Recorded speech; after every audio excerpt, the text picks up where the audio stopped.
Sensation, le MAG. Bonjour à tous, bienvenue sur Sensation en association avec TV78. Je suis aujourd'hui avec Morgane Couillet qui s'est lancé le défi de marcher pendant 24 heures par solidarité pour la lutte contre le cancer. Bonjour.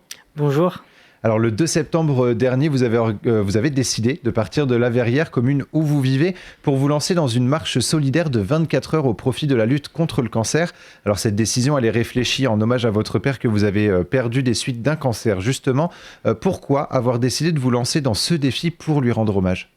Alors tout d'abord, moi il faut savoir que depuis quelques mois, je me suis lancé sur YouTube où je mets en avant des défis sportifs qu'on peut faire au quotidien ou des défis ponctuels. Par exemple, en mars, j'avais fait le semi-marathon et juste après, mon papa est parti et j'avais besoin de me préparer à un nouveau défi et je me suis inspiré d'un Instagrammeur, Debra World, qui marche en hommage à son papa jusqu'en Algérie. Et du coup, moi, je peux pas aller en Algérie, j'ai pas assez le temps. Du coup, j'ai concentré ce défi en 24 heures. C'est quelque chose qui est pas souvent fait. Du coup, c'est pour ça que je me suis proposé 24 heures de marche. Alors un homme d'abord, mais aussi une marche solidaire avec comme objectif donc de rapporter de l'argent pour la Ligue contre le cancer. Comment avez-vous pris contact avec l'association et quelle a été justement sa réaction face à votre histoire et votre volonté ? J'ai contacté tout simplement la Ligue contre le cancer via Instagram. Elle m'a dirigé vers la Ligue contre le cancer du 78 et j'ai écrit à la Ligue contre le cancer du 78 par mail et elle m'a répondu tout simplement qu'ils étaient d'accord de participer au projet. Je pense qu'au début, ils ne mesuraient pas l'impact que ça allait avoir parce qu'ils n'avaient pas vu tout ce que j'avais mis en place, le départ avec le maire de la ville ou le contact avec d'autres journalistes. Et c'est vrai que quand ils ont vu tout ça, ils ont compris que c'était quelque chose de sérieux. Ils étaient ravis. C'était quelque chose de sérieux et réfléchi. Et quand ils ont vu la somme à la fin qui a été amenée, ils étaient contents de toute façon. Alors justement, votre objectif était de ramener 500 € pour la Ligue contre le cancer. Alors aujourd'hui, à combien s'élève cette cagnotte ? En fin du mois, elle va s'élever à plus de 1000 €. 800 € de contribution de personnes lambda. Et du coup, je suis en partenariat également avec Run Impact, une association créée par un collègue à moi qui est parti en Australie et qui fait du running en Australie. Et tous les kilomètres qu'il parcourt sont transformés en euros. 1 euro est égal à 1 kilomètre. Et du coup, on a fait un partenariat pour qu'il puisse participer à ma cagnotte. Et c'est donc plus que vous espériez finalement. Est-ce que c'est une deuxième fierté pour vous d'avoir ramené autant d'argent ? C'est une fierté parce que je suis personne et que rassembler des gens autour d'une cagnotte et amener de plus de 1000 €, c'est forcément j'en suis fier étant donné que mon objectif il a été doublé. Alors on va revenir justement sur cette expérience. Vous avez donc marché pendant 24 heures. Jusqu'où êtes-vous allé et comment avez-vous programmé votre périple ? Alors de base, mon programme c'était de faire La Verrière Paris. Arrivé à Paris, je fais un tour complet de Paris, tous les arrondissements. Après, il y a ce qu'on prévoit et il y a la réalité. Et au niveau de la réalité, c'est que j'ai mis 4 heures de plus pour me rendre à Paris et que forcément, ça a décalé tout mon programme sur le reste de la journée parce que si je mets 10 heures à aller à Paris, je remets 12 heures pour rentrer parce que c'est pas la même fatigue. Du coup, j'ai fini sur Paris, mais j'ai fait la moitié de mon programme sur Paris. Mais vous avez quand même marché de toute façon 24 heures. Le maire de La Verrière, Nicolas Dainville, vous l'avez dit, vous a accueilli devant la mairie de la commune qui était votre point de départ. Quels sont les mots que le maire vous a portés justement avant votre grand départ ? Le maire, il m'a forcément encouragé et il y avait à ses côtés différents élus. Et certains élus étaient touchés de ma marche, de ma démarche, parce que, comme il a dit on a touché dans notre famille quelqu'un qui est touché par cette maladie, le cancer. Et forcément, il m'a soutenu, il a dit oui direct à ma proposition de faire le départ. Pour moi, ce départ, c'était un acte symbolique. C'est de partir là où je vivais pour aller là où le chemin nous mène.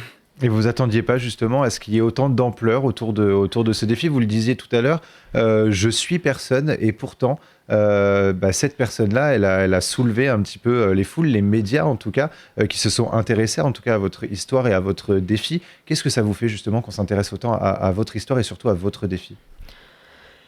Bah, ça amène à l'hommage, ça amène quelque chose de plus. C'est que je me suis senti aimé en l'espace de 24 heures, un peu plus. Et c'est vrai que les médias en parlent, ça me fait plaisir parce que mon père, il était du coin, il était des Yvelines. Il était chauffeur de bus au Carparier. Et je pense que énormément de monde connaît mon père en tant que chauffeur. Et je voulais, moi, à travers cet hommage, qu'on le voit et que son fils, il est là pour Et lui rendre hommage. je pense qu'il est fier de là où il est. Vous avez été accompagné justement par des proches pendant ce défi. Ce soutien était essentiel pour vous. Pourquoi il fallait qu'il vous entoure pour votre défi? Parce que rien n'est plus important que la famille ou les amis. Et seul, on va vite, mais ensemble, on va plus loin. Je sais pas si c'est exactement ça le proverbe, Si, si, il me semble bien. mais c'est, je pense que n'importe quelle personne a besoin d'un soutien. Et quand il est de la famille ou des amis, c'est encore plus fort. Et vous avez également pu compter sur Kumba, donc la célèbre aventurière de koh. Est-ce qu'elle était là seulement pour vous soutenir ou est-ce qu'elle vous a également donné des conseils? Il y a eu forcément du soutien, des conseils via Instagram. Après, c'est vrai que pour ce défi-là, j'avais contacté beaucoup de candidats de koh. Kumba n'est pas la seule à m'avoir répondu, mais c'est elle qui a accepté et je lui en remercie parce que j'ai pu avoir un échange et je pense que je suis prêt pour faire koh maintenant. Alors comment vous êtes-vous justement préparé à ce défi? Est-ce qu'il y a eu une préparation physique en amont? On va dire que a été un peu tronquée ma préparation physique parce que c'est vrai que j'ai commencé le CrossFit en avril, mai. Après juin, juillet, j'ai eu un grand passage à vide. Et j'avais, à ce moment-là, quand j'ai eu ce passage à vide, j'avais besoin d'un défi pour pouvoir me relancer dans la pratique sportive. Et je me suis donné cet objectif-là, mais je ne me suis pas forcément préparé. Et ce qui va me faire défaut, parce que il y a certains moments dans la marche, et j'ai souffert. Alors justement, beaucoup pourraient penser que marcher pendant 24 heures, c'est plutôt simple. Quelles sont les difficultés que vous avez rencontrées? Les difficultés, elles ont commencé à partir de 3 heures du matin, 7 heures après mon départ. C'est que je suis parti avec mes 2 meilleurs amis, et eux, ils avaient que 3 heures à faire. Et ils ont carburé. Du coup, moi, pour pas être derrière, j'ai fait pareil qu'eux. Et c'est vrai qu'à 3 heures du matin, ça commençait à piquer. Alors que normalement, j'aurais dû marcher moins vite.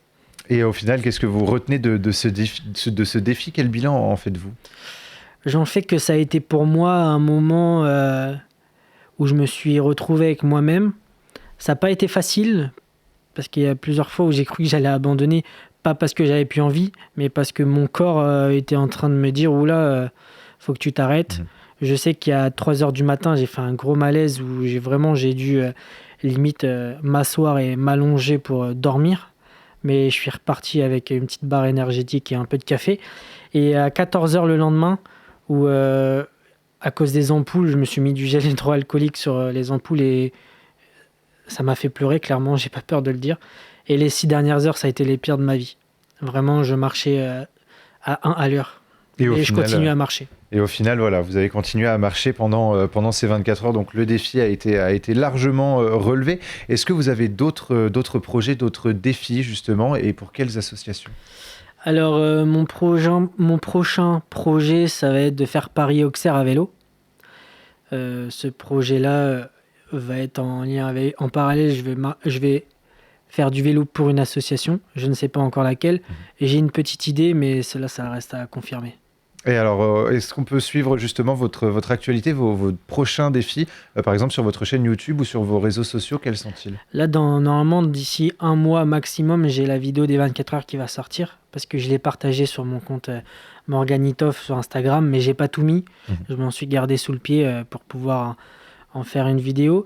Et on peut me suivre sur Instagram. De toute façon, j'annonce tout. Et Donc Instagram, Morgan Itoff, c'est bien ça. C'est ça. Merci beaucoup Morgane Couillet d'avoir été avec nous sur Sensation. Merci. Et on sera ravis de refaire un point justement sur vos prochains défis. Et pour revoir ou réécouter cette émission, rendez-vous sur notre site et notre application Radio Sensation.